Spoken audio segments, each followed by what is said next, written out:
नमस्कार दोस्तों, आज हम एनसीईआरटी ज्योग्राफी क्लास 6 चैप्टर 8 को डिस्कस करने जा रहे हैं। और आज का हमारा टॉपिक है इंडिया का climate, vegetation and wild life. तो चलिए शुरू करते हैं। Weather is about day to day changes in the atmosphere. Weather क्या होते हैं? जो हमारे एटमॉस्फेयर में, वातावरण में डे टू डे जो चेंजेस होते हैं उसे ही हम वेदर के रूप में जानते हैं। It includes changes in temperature, rainfall and sunshine etcetera. तो ये क्या इंक्लूड करते हैं? जैसे कि चेंजेस इन टेम्परेचर, रेनफॉल और सनशाइन। सीजन्स इन इंडिया में 4 तरह का सीजन पाया जाता है। पहला है कोल्ड वेदर सीजन और विंटर सीजन। तो ये दिसंबर मंथ से शुरू होता है और फरवरी मंथ तक चलता है। During this season the sun rays do not fall directly in the reason.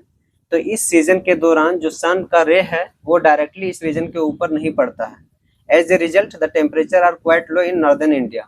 यही कारण है कि जो यहाँ पे टेम्परेचर है नॉर्दर्न इंडिया में खास करके वो काफ़ी ज़्यादा कम होता है। दूसरा हमारा सीजन है हॉट वेदर सीजन और समर सीजन। ये मार्च मंथ से शुरू होता है और मई मंथ तक एक्टिव रहता है। In the hot weather season sun rays more और less directly fall in this region. तो इस समर सीजन में जो सन का रेज है वो मोर और लेस डायरेक्टली इस रीजन के ऊपर पड़ता है।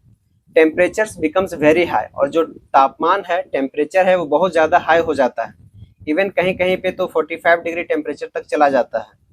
Hot and dry winds called लू, और जो हॉट और ड्राई विंड्स होता है उसको हम लू बोलते हैं, जो कि डे के टाइम में ये ब्लो कर रहा होता है, जो काफ़ी नुकसानदेह होता है।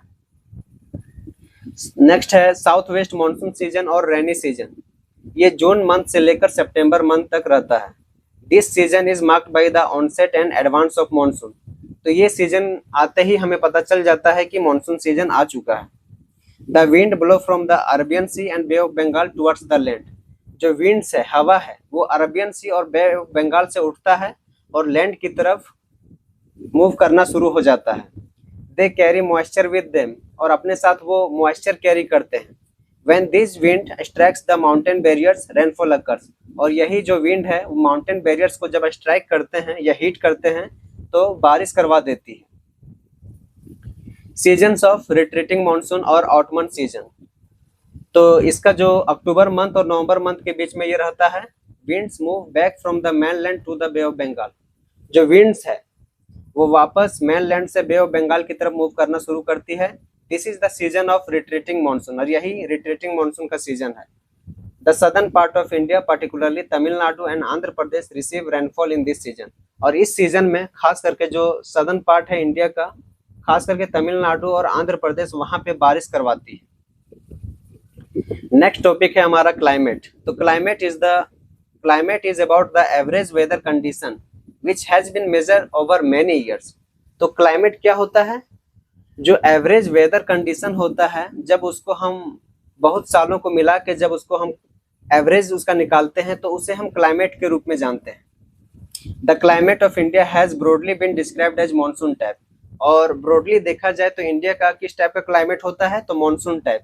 Monsoon is taken from the Arabic word मौसिम विच मीन्स सीजन। और जो मानसून है वो एक अरबिक टर्म से लिया गया है, मौसिम, और मौसिम मतलब होता है seasons. Factors affecting climates. The climates of a place is affected by its location, altitude, distance from the sea and relief. तो हमारे जो क्लाइमेट है उसको कौन अफेक्ट करता है? तो किसी भी जगह के ऊपर उसका कैसा क्लाइमेट होगा, उसका क्लाइमेट क्या होगा, वो इस बात के ऊपर डिपेंड करता है कि किस टाइप का वो लोकेशन है, उसका अल्टीट्यूड क्या है, समुद्र से वो कितनी दूरी पर है, वहाँ पे किस टाइप के रिलीफ पाए गए हैं, जैसे कि वहाँ पे माउंटेन्स है, प्लेन्स है, वैली है। तो उसके बाद ही पता चल पाएगा कि किस टाइप का वहाँ पे क्लाइमेट है। Therefore regional differences in the climate of India are experience. और यही कारण है कि इंडिया का जो क्लाइमेट है वहाँ पे रीजनल डिफरेंस पाया जाता है, यानी कि अलग अलग जगहों पे अलग अलग टाइप का क्लाइमेट देखने को मिलेगा। नेचुरल वेजिटेशन, ये क्या होते हैं? चलिए इसको देखते हैं। The grasses, shrubs and trees which grow on their own without interference or help from human beings are called natural vegetation। तो जो घास है, ग्रास, श्रब्स, छोटे छोटे पेड़ होते हैं, श्रब्स, ट्रीज और बहुत बड़े पेड़ होते हैं उसको बोलते हैं ट्रीज। तो which grow on their own, वो अपने आप जब ग्रो कर रहे होते हैं बिना किसी ह्यूमन की हेल्प से, बिना किसी ह्यूमन के इंटरफेरेंस से, तो उसे हम बोलते हैं natural vegetation. Due to varied climatic conditions India has a wide range of natural vegetation. क्योंकि यहाँ पे जो क्लाइमेट है इंडिया में वो बहुत ज़्यादा वेरी करता है, इसीलिए नेचुरल वेजिटेशन भी वाइड रेंज में फैला है। सिग्निफिकेंस ऑफ द फॉरेस्ट, तो फॉरेस्ट का क्या इंपॉर्टेंस है?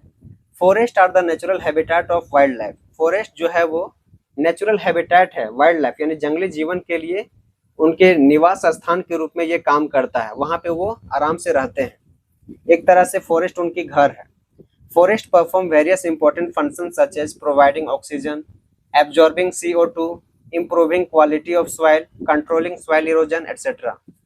तो जो फॉरेस्ट है वो बहुत इंपॉर्टेंट फंक्शन को परफॉर्म करता है, जैसे कि वो हमें ऑक्सीजन प्रोवाइड करते हैं, कार्बन डाइऑक्साइड को एब्जॉर्ब करता है, उसके बाद जो क्वालिटी ऑफ सॉइल है उसको इम्प्रूव करता है, और जो सॉइल इरोजन है उसको कंट्रोल करता है। It also provide herbs like honey, gum, fuel, fodder, shelter, raw material for various basic और primary industries and also for secondary industries. तो जो फॉरेस्ट हैं, फॉरेस्ट हमें क्या प्रोवाइड करते हैं? Herbs like honey, gum, fuel, fodder, shelter, raw material.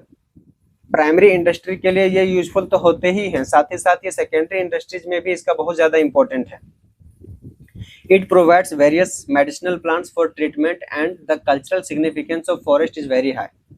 और ये बहुत सारे जो प्लांट्स हैं उसमें मेडिसिनल प्रॉपर्टीज पाया जाता है जो कि ट्रीटमेंट पर्पस के लिए इम्पोर्टेंट है, और इसका कल्चरल सिग्निफिकेंस भी बहुत ज़्यादा हाई है।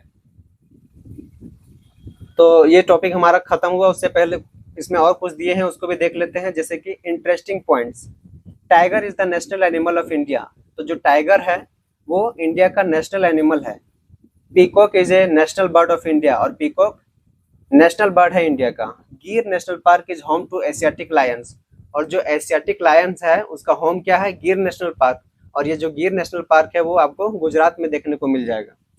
The smallest migratory bird little stint weighing as low as 15 grams from the Arctic region travels over 8,000 kilometre to reach India. जो स्मॉलेस्ट माइग्रेटरी बर्ड है उसका नाम है लिटिल स्टिंट, और उसका जो वेट है, वजन है, वो 15 ग्राम है। और ये 8,000 यानी कि 8,000 किलोमीटर ट्रेवल करके इंडिया पहुंचती है। कहाँ से ट्रेवल करती है? तो आर्कटिक रीजन से ट्रेवल करते हुए इंडिया पहुंचती है, और 8,000 किलोमीटर, समझ सकते हैं दोस्तों, मात्र 15 ग्राम की ये जो बर्ड है वो कितना ज़्यादा ट्रेवल करती है। The government has also started project tiger and project elephant to ensure their protection. और गवर्नमेंट ने, भारत सरकार ने बहुत सारा प्रोजेक्ट को स्टार्ट किया है, जैसे कि प्रोजेक्ट टाइगर, टाइगर को कंजर्व करने के लिए, प्रोजेक्ट एलिफेंट, एलिफेंट को प्रोटेक्शन प्रोवाइड करने के लिए। तो दोस्तों ये हमारा टॉपिक ख़त्म होता है। अगर वीडियो अच्छा लगा हो तो चैनल को सब्सक्राइब करें, लाइक करें और शेयर करें।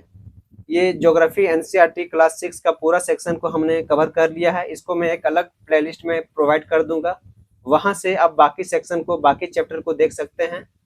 मिलते हैं नेक्स्ट वीडियो में नेक्स्ट क्लास के साथ, तब तक जय हिंद, जय भारत।